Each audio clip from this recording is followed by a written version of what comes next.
ठीक है बहू, और जरा बेटी का भी ध्यान रखना, वह अभी सो रहा है। हाँ माँ जी ठीक है, मैं जल्दी से खाना बना लेती हूँ जब तक बाबू सो रहा है, फिर तो वो मुझे कुछ करने ही नहीं देगा। माँ जी को पता नहीं अभी कितनी देर लगेगी। जल्दी जल्दी से मैं पूरा खाना तैयार कर लेती हूँ। मीठी चिड़िया खाना बनाने में बिजी हो जाती है और वह अपनी सासू माँ और अपने लिए बहुत ही अच्छे खाना बनाकर तैयार कर लेती है। अरे खाना तो सारा तैयार हो गया और बाबू भी अभी सो रहा है। माँ जी आए तो खाना भी खा लेते हैं, फिर थोड़ी देर बाबू के साथ बातें करेंगी। माँ जी पता नहीं कहाँ रह गई। चलो तब तक मैं खाना लगा लेती हूँ दोनों के लिए। अरे बहू बहू, अरे हाँ माँ जी, खाना बन गया। हाँ माँ जी खा लीजिए। अरे वाह बहू, खाना तो बड़ा ही स्वादिष्ट बना है। बहू मैं मंदिर से आई तो मैंने गांव में एक बात सुनी है कि यहाँ एक कौआ है जो कि बहुत लालची है, या तो उसे खाने के लिए दे दो वरना वह सबका नुकसान करता है। अरे मुझे कोई खाना दे दो, खाना। अरे बहू मुझे लगता है वही कौआ आ गया है, इसे खाना दे दो। अरे वाह, तुम्हारे घर का खाना तो बहुत ही स्वादिष्ट है, मुझे पानी भी चाहिए। मीठी पानी लेने जाती है तब तक वह चारों तरफ निगाह मार लेता है। अरे वाह ठीक है मैं चलता हूँ। वह यह देखता है कि चारों तरफ और चला जाता है। अरे माँ जी ये तो वही कालू कौआ है, लालची, इसे हमने घर में गलत घुसने दिया।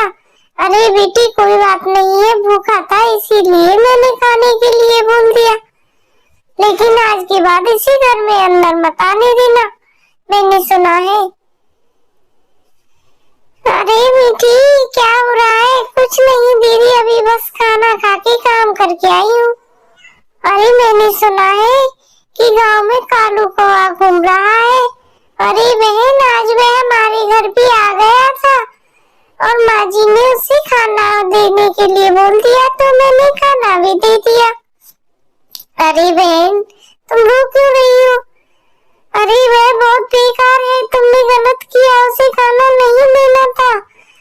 उसने बहुत ही सारे लोगों को परेशान करके रखा हुआ है। क्या? मुझे नहीं पता था। कोई बात नहीं, लो तुम कुछ खा लो, रो मत, तुम चुप हो जाओ बिल्कुल। आज के बाद मैं उसे कभी घर के अंदर ही नहीं आने दूंगी। तुम चिंता मत करो, मैं उसे अच्छे से देखूंगी। अगर वो इधर आया तो मुझे बताना। लाओ दीदी मुझे खा लेती हूँ थोड़ा सा कुछ। अरे ये तो बहुत गलत हुआ कि गांव में वो यह करता घूम रहा है, मुझे तो पता ही नहीं था। काश मुझे पहले पता चल जाता तो मैं उसे घर में भी नहीं आने देती। कोई बात नहीं दीदी, मैंने तो जो सुना वह आपको बता दिया है। अरे मीठी मैंने सुना है कालू कौआ तुम्हारे घर तक भी पहुंच गया।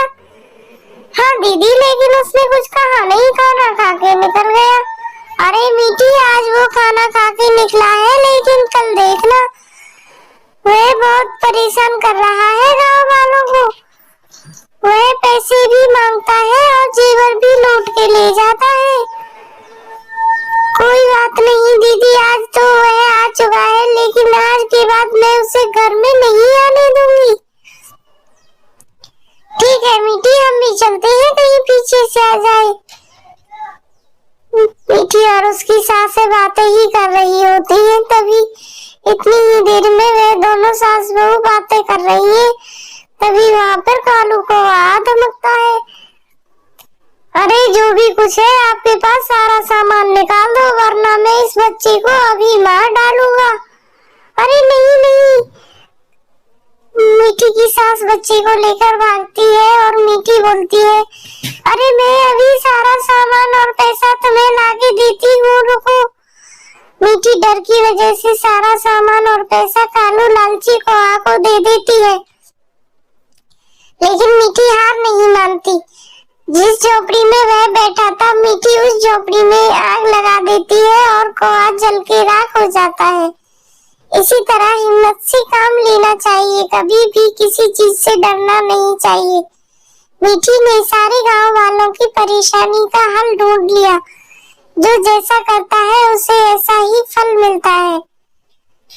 तो मीठी की बहादुरी के लिए मीठी को इनाम मिलना चाहिए। इसके लिए आप उसके चैनल को लाइक, शेयर और सब्सक्राइब कर देना।